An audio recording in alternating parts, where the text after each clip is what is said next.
The last bus home. Have you ever ridden public transport late at night when the streets are empty and you feel like you're not alone? Because in many cities around the world, there's an urban legend about a bus that should not exist, a bus that only appears after midnight.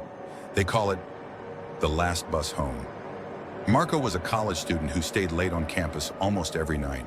One evening after finishing a group project, he checked the time, 12:17 a.m. The last scheduled bus had already left.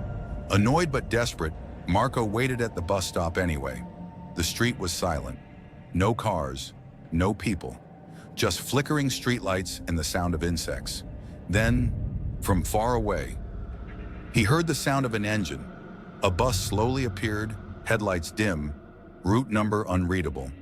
Marco frowned. This bus isn't on the schedule, he thought, but tiredness won over logic. He stepped inside. The bus was almost empty. Only 5 passengers, all sitting separately. No one was talking, no phones, no movement. The driver never looked back. As Marco sat down, he noticed something strange. None of the passengers' faces were clear. It was like shadows covered their features. No eyes, no expressions. The bus began moving. At the first stop, it slowed down, but no one got off. At the second stop, still nothing. Marco felt uneasy. Then he noticed something worse. The bus never stopped at traffic lights. It passed straight through red lights, through intersections, like the road belonged only to it. Marco pulled out his phone. No signal, no internet. The time was frozen at 12:17 a.m. Suddenly, one passenger moved. An old woman slowly turned her head toward Marco. Her face was pale, her eyes deep and hollow. She whispered, "You shouldn't be here." Marco's heart raced. He asked, "Why?" The woman looked away and said, "This bus doesn't carry the living." The lights inside the bus flickered. One by one, the other passengers turned their heads toward him, silently, watching. The driver finally spoke. Without turning around, he said, "Next stop, final destination." A cold wind filled the bus. Marco stood up and ran toward the front. "I want to get off," he shouted. The driver slowly raised one hand and pointed to a small mirror above the dashboard. Marco looked. Inside the mirror was a list of names, dozens of names, and at the very bottom, Marco Reyes.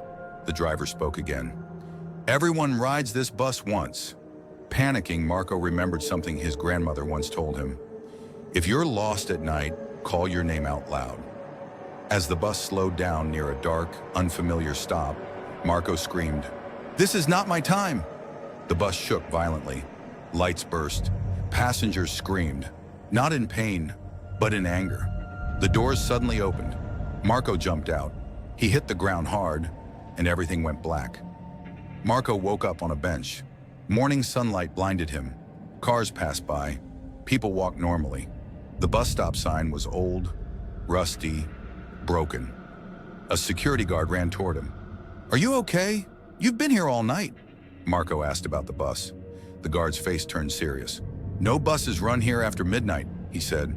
"Not since the accident." Years ago, a late-night bus lost control on that same road. It crashed, no survivors. The route number? The same one Marco saw, but couldn't read. Before leaving, Marco checked his phone. The time was moving again. But something was different. In his photos, there was one picture he never took. A blurry image of a bus, and in the reflection of the window, his face, sitting inside. So if you're ever waiting alone late at night, and a bus arrives that isn't on the schedule, look closely at the passengers, and remember, not every ride is meant to take you home.